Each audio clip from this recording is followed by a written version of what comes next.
Hey everyone, welcome to the ANDIKA Bulletin for Tuesday, 8th of November 2022. So it was a very quiet day in the United States where there was no Fed speak and no macro events. Ended with stocks higher amid a tumbling VIX, so no one seems to be fearing the midterms.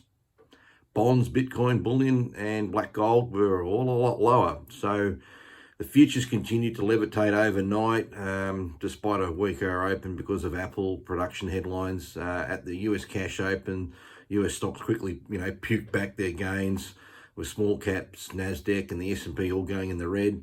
The markets oscillated quietly ahead of the midterms, which sort of makes sense.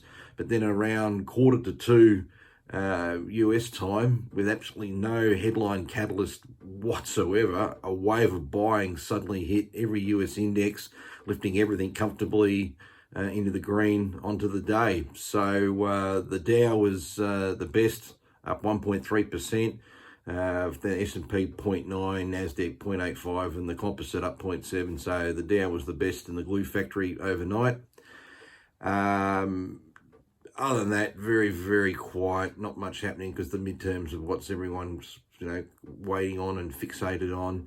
It looks like there might have been some sort of a buy algo program that pushed the equities, and there was also looks like there was a bit of short covering that sort of happened as well.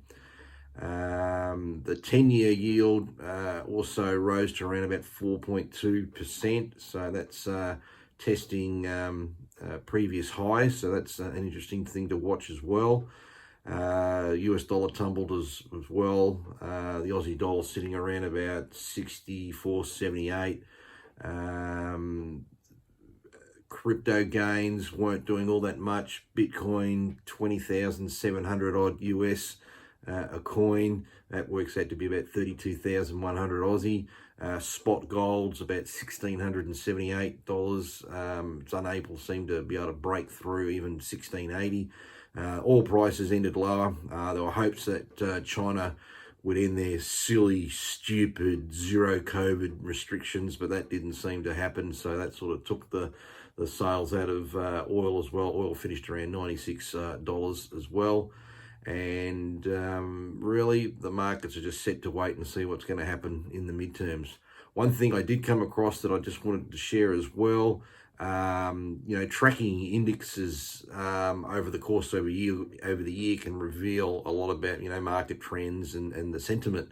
So have a look at the S&P 500 stocks in 2020, and it just visualizes all the particular sectors that have performed on the S&P 500. Now, the S&P 500 through to the end of September of this year, it's down about 24%, and you can see here that there's some very interesting standouts, notably energy, which is up about 30.7%.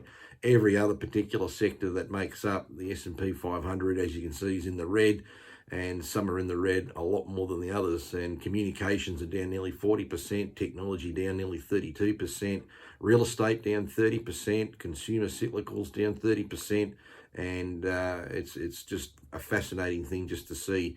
And here we have people over in Egypt right now for what's a COP20, the Gab Fest, where all the wankers go with all their big jets just to sit there and just have a Gab Fest about, saving the planet and all that sort of stuff. I mean, the biggest rank hypocrites in the world. And we can see that energy stocks are just booming. Look at Woodside, listed on our market, nearly a $40 stock. I mean, fossil fuels aren't going anywhere, people. Just, people need to wake up. They're more than just, putting fuel into your car and your diesel into your, your truck and all that sort of stuff. Just about every conceivable piece of plastic that we use, it comes from, petroleum products. But anyway, that's for a discussion for another time. Anyway, that's about it. If you happen to like this video, please let your mates know about it. Make sure you subscribe. If you like the video, please tick the thumbs up button, because that just helps the algorithm. And we'll catch up and see what's going on tomorrow. Until then, happy Tuesday. Take it easy. See ya.